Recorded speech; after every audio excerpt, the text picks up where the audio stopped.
Hey, it's Bill, and you're watching Bill's Box of Sound. Well, I just woke up and thought I'd do this little video, which I've been thinking about for some time. And something that a good friend did last night made me want to bring this to you. So, what I'm talking about is craft recordings. Now, let me look up craft recordings on Wikipedia here. Let's see, craft recordings. Craft Recordings is a record label owned by Concord Music. The imprint was founded back in 2017. And they've got a lot of record labels under their umbrella. They've got Contemporary, Fania, Fantasy, High Tone, Independiente, Milestone, Musart, Nitro, Pablo, Panart, Prestige, Riverside, SLG, Specialty, Stax, Sugar Hill, Tacoma, Telarc, Vanguard, VJ, and Victory Records. Also Concord Records, Fearless Records, and they are the releasing arm for Rounder Records. Ugh. But recently, they made an announcement about releasing this album here, Lush Life by John Coltrane. Now, it's been released many times, but this is a special release. It's a, well, let me just go and find it here. Go to the actual website. They have introduced their small batch recordings. They're thrilled to announce Small Batch, a carefully curated limited edition one-step process vinyl series devoted to creating the highest quality vinyl reissues of legendary recordings from our vast catalog. Each album selected will undergo all analog mastering and pressed on 180-gram vinyl in a one-step lacquer process at RTI, as opposed to the standard three-step process, allowing for the highest level of musical detail, clarity, and dynamics while reducing the amount of surface noise on the record. So, I drafted a letter to Craft Recordings that I never really sent off.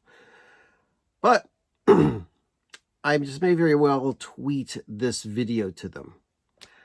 Here's the letter that I wrote. I see that Craft Recordings has decided to get into the market for ultra-high fidelity records with the announcement of the John Coltrane Lush Life one-step small batch pressing. With Mobile Fidelity Sound Lab and Analog Productions having such success in the ultra-high quality vinyl release market nowadays, I'm sure that Kraft saw a big opportunity here, as the back catalog that you have access to would dictate. Prestige, Fantasy, Savoy, Riverside, Contemporary catalogs, they're rich with the treasures as well as the other artists and labels you distribute. It could bring you a solid future in the audiophile market. And of course, the choice of Bernie Grundman's mastering and RTI's plating and pressing is also a fine choice.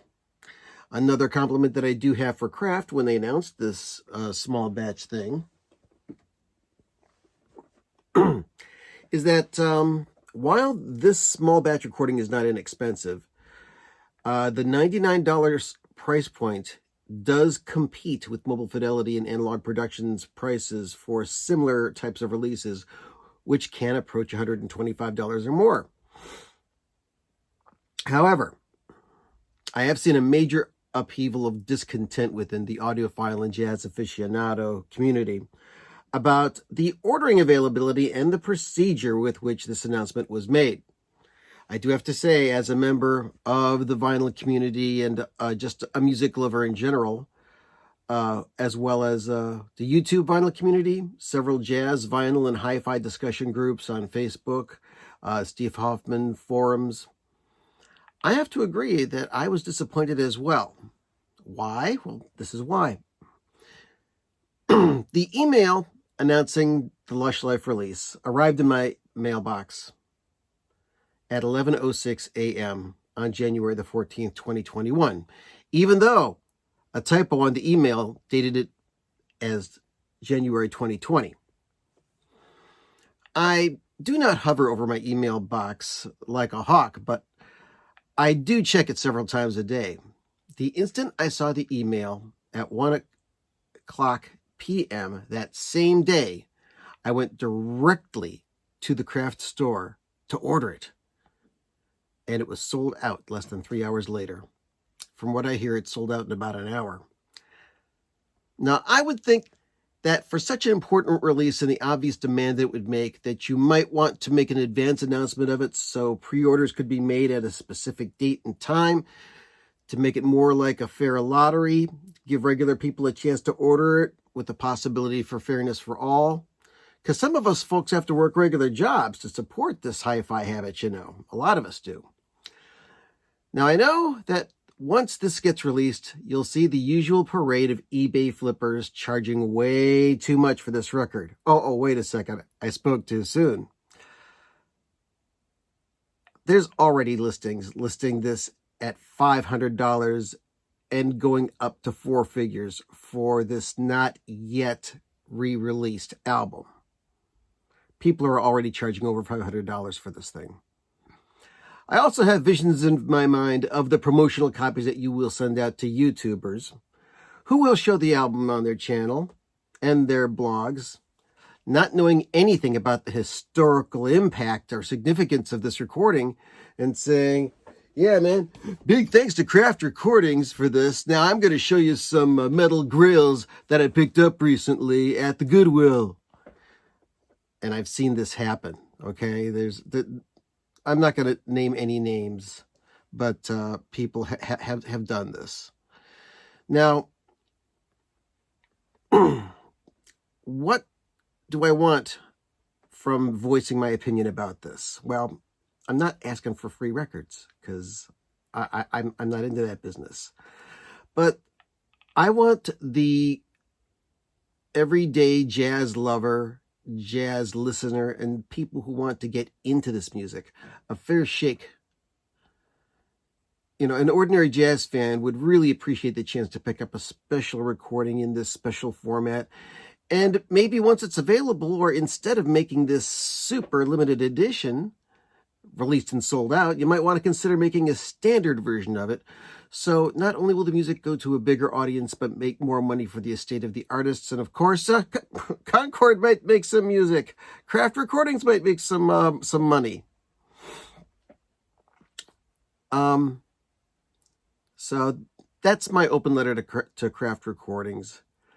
And I'm not looking for a reply, but I'm gonna link them in a tweet and see what happens. So late last night, as it is once again morning, I was looking on Facebook, and Craft Recordings has announced, gee, for those of you who weren't able to snag a pre-order of the John Coltrane Lush Life, we got a contest going where we're going to give away a copy. All you got to do is go on Facebook and like this, and then you got to go on our website and register your email and do this. If you could also do your stuff on Instagram and whatever, and basically do a little work to give Craft Recordings some more advertising, and we'll put you in the drawing, and we'll inundate you with emails forever. But I already get enough emails. So, good friend of mine who I really admire because this guy has a vast knowledge of jazz. Anytime I talk to him, I leave the conversation being enlightened because he's just given me some knowledge. So I had a feeling that he felt the same way. And he made this comment on Craft Recordings' Facebook post for this contest where they'll give away a copy of this. And he says, and I'm going to paraphrase this a little bit. My friend William Reed is his name. You've probably seen him in the Jazz Vinyl Lovers group if you frequent that channel. William, you're a great guy. Love you, dude. He says, I really wish this new crop of let's make a quick buck off the same music we've had available for years people at Craft Recordings will pull their head out of their butts for just one moment and look at there now being a wider vinyl buying audience due to the vinyl resurgence, and take a look and take an example from analog recordings, analog productions, when they were doing the Prestige series. Yes, they were. I even have a couple of them. Let's show you this here. Because this was wonderfully put together. And Analog Productions licensed a number of Prestige recordings. This one, Relaxing with the Miles Davis Quintet. I wanted to buy a whole bunch of these, but at the time I just couldn't afford it. But comes in these wonderful things that they've even got a deep groove on them. It's beautiful, and the pressings are perfectly quiet. I can't say enough good things about the way that Analog Productions handled these. Nice tip-on jackets. So let me go back to William's comments here. Okay, take a leaf from Analog Productions when they were doing their Prestige series and doing it correctly before Craft Recordings and Concord Music Group pulled the plug on them for reissuing these.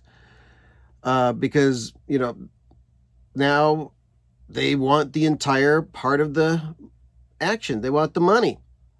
Now, I might add, could you release some nice analog mastering, analog mastered pressings with tip-on covers, and press up at least a decent amount so consumers can purchase them, and maybe a possible option for them to be repressed when they're sold out, kind of like the Blue Note Tone Poets series, which they are doing right, by the way. They are doing it so right. The Coltrane is nice. It's just a moderately done version of what Mobile Fidelity is doing with a dusting of the Electric Recording Company and what they're doing with their extremely limited edition handmade releases. Craft Recordings has a vast amount of music at their disposal, from Prestige, Riverside, Contemporary, Jazzland, and more. And they consistently keep rehashing the same cash and grab titles. Now, come on, Craft Recordings. Let's get down to business here and make this stuff available for more consumers, and do it right the first time, and dig into your vault. Wise words.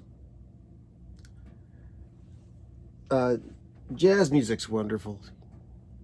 It's the true American art form.